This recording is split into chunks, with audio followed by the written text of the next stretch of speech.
જય જવાન જય કિસાન, હું છું અમિત માણાવદરિયા, તમે છો વેધર ગ્રુપ સબસે તેજ પર ખેડૂત ભાઈઓ. આજે આપણે વાત કરીએ કે ચોમાસું ક્યારે કાયદેસર ગુજરાતમાં બેસે અને કાયદેસર વાવણી લાયક વરસાદ ક્યારે ગુજરાતમાં આપણે જોવા મળશે. અત્યારે જે 2 દિવસથી આ વરસાદ ચાલુ છે અમુક અમુક વિસ્તારોમાં, તે પ્રી મોન્સૂનની એક્ટિવિટી છે. અમુક વિસ્તારમાં દાખલા તરીકે અમુક વિસ્તારમાં જે વાવણી લાયક વરસાદ થયો છે, એ વાવણી લાયક વરસાદ કઈ રીતનો છે અત્યારે કે એક ગામની અમુક સીમમાં 2-5 ખેતરોમાં 10-15 ખેતરમાં હોય એ રીતનો છે, અને બીજું નોર્મલ જ છાટાછૂટી જેવું છે.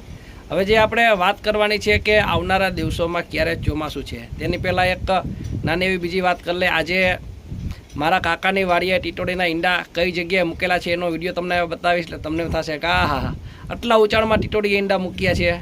જે જૂની માન્યતા છે આપણે વર્ષો પહેલાંની કે ટીટોડી જેટલા ઊંચા ઈંડા મૂકે એમ વધારે વરસાદ થાય છે, એ વિડીયો પણ તમને બતાવું છું.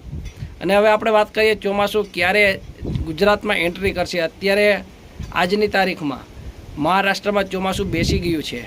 હવે આ ચોમાસું ગુજરાત તરફ આગળ આવતા બ્રેક લાગશે. 2-3 દિવસની બ્રેક લાગી જશે. ચોમાસું ત્યાંથી આગળ નહીં ચાલે. હમણાં 2-3 દિવસ બ્રેક લાગી જશે. એન્ટી સાયક્લોન છે એના હિસાબે. પછી એ એન્ટી સાયક્લોન દૂર થશે અને વાતાવરણ અનુકૂળ જ છે. ચોમાસું ગુજરાત તરફ આવવા માટે વાતાવરણ પછી અનુકૂળ જ છે. એટલે 18 થી 20 તારીખની આસપાસ ચોમાસું ગુજરાતની અંદર એન્ટ્રી કરી જશે. એટલે 18 તારીખેથી કાયદેસર 18-19 તારીખેથી કાયદેસર વાવણી લાયક વરસાદ છૂટાછવાયા વિસ્તારમાં ચાલુ થઈ જશે. ધીરે ધીરે થતાં વિસ્તાર વધતા જશે અને વાવણી લાયક વરસાદ બધાને ભાગમાં વારાફરતી આવતો જશે.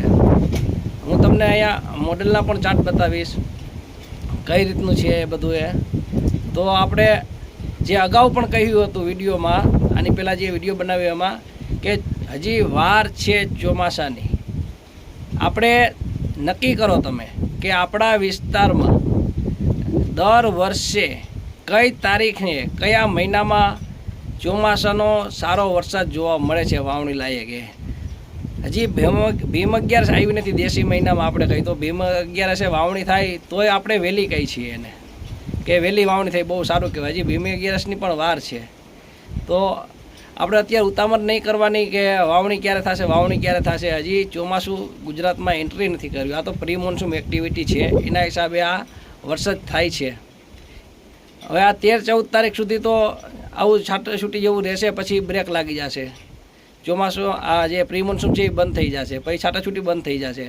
પછી જે આપણે કહ્યું હમણાં થોડી વાર પહેલાં કે 18 થી 22માં વેગ પકડશે ચોમાસું, પાછું ગુજરાતમાં એન્ટ્રી કરી જશે અને એ તારીખોમાંથી વરસાદ ચાલુ થઈ જશે. તેમ છતાં તમારા કાંઈ પણ સવાલ હોય તો તમે કોમેન્ટમાં જરૂર જણાવી શકો છો. જય જવાન જય કિસાન, જય દ્વારકાધીશ સૌ મિત્રોને. ચાલો મિત્રો, આજે આપણે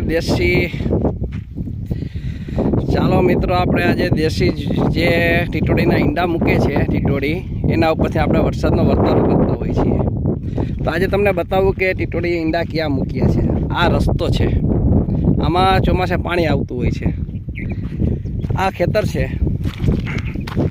આ મારા કાકાનું ખેતર છે. જો તમને ઈંડા બતાવું.